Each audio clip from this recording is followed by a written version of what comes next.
Now, the air was smelling with freshly grounded coffee, and now Ahmed sees the broker in front of him. The man is in his late 20s, wearing a suit that's just a little too shiny, a large, expensive looking watch on his wrist, and just as Ahmed described to me later, the broker was not looking around for his client. He was staring intently at his phone, thumb scrolling furiously, tapping impatiently. He was managing his notifications. Ahmed introduces himself. The broker stands up, a quick, firm handshake, a practiced smile that doesn't quite reach his eyes. They sit down. The broker immediately launches back into his pitch. So, Ahmed, great to meet you. As I was saying, this is a once in a lifetime deal. We have to move now. I've already got two people asking for the reservation form. Now, as I had advised him, Ahmed let him talk. He let the wave of urgency wash over him. Then he calmly took a sip of his espresso, looked at the broker in the eye, and asked the first question that I gave him. He said, I appreciate the information and you are right, the data looks good. But tell me, as my potential broker, why is this a good deal for me specifically? You know from our chats that my goal is a long term stable rental income for my family, not a quick flip. Now, Ahmed described all of this to me later, and he said this was the first crack in the facade. The broker was taken aback. The question required thought, not a script. He leaned back in his chair, breaking eye contact for the first time, his gaze shifting to the window, to the traffic outside. The confident, high pressure salesman from WhatsApp was gone. In his place was a young man searching for an answer.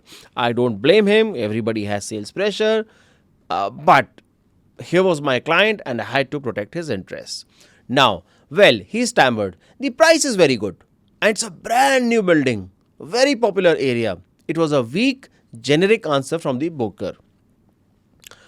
Now, Ahmed just nodded slowly, letting the silence hang in the air.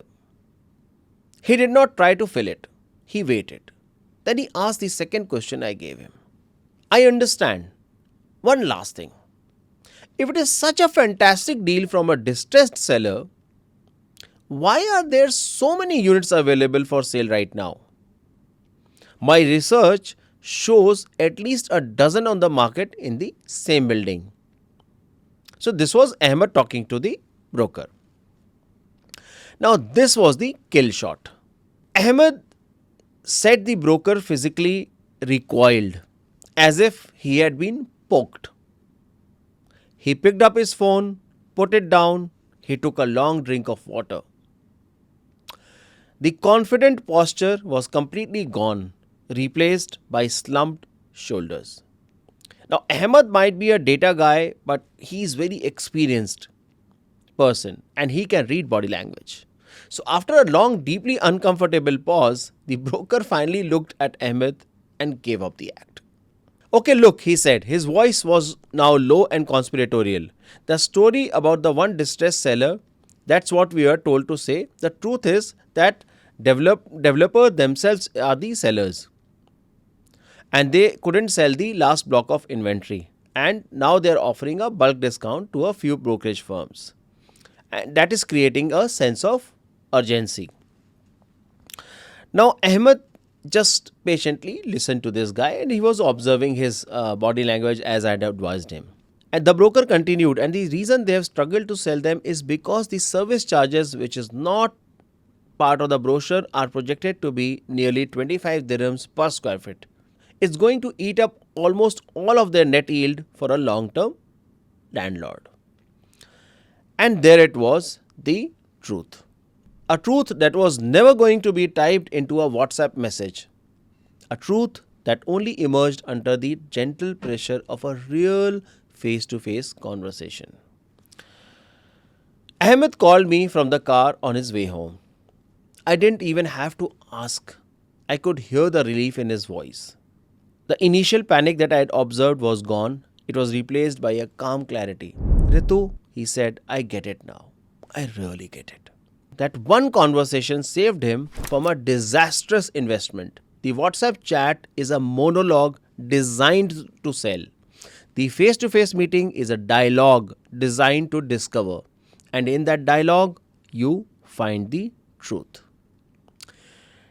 Now, this brings me to the second point, trust. It is a word we use all the time, but what does it actually mean in this context?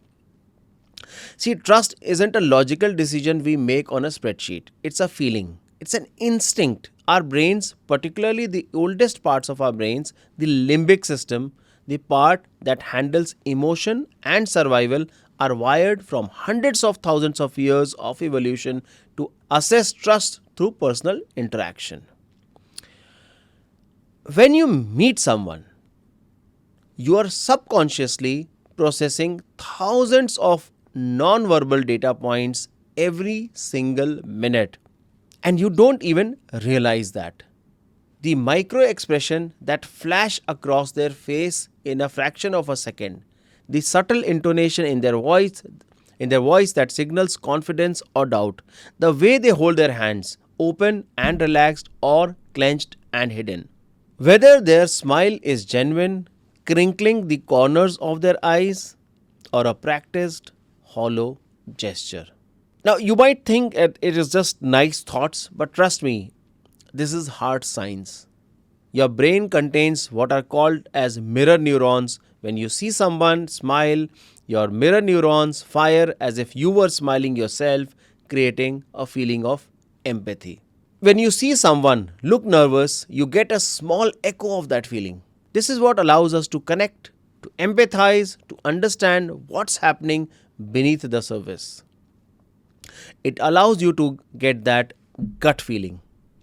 And your gut feeling is not magic. It's high speed data processing. It's your ancient, powerful survival mechanism analyzing a stream of human data that a digital screen completely blocks out.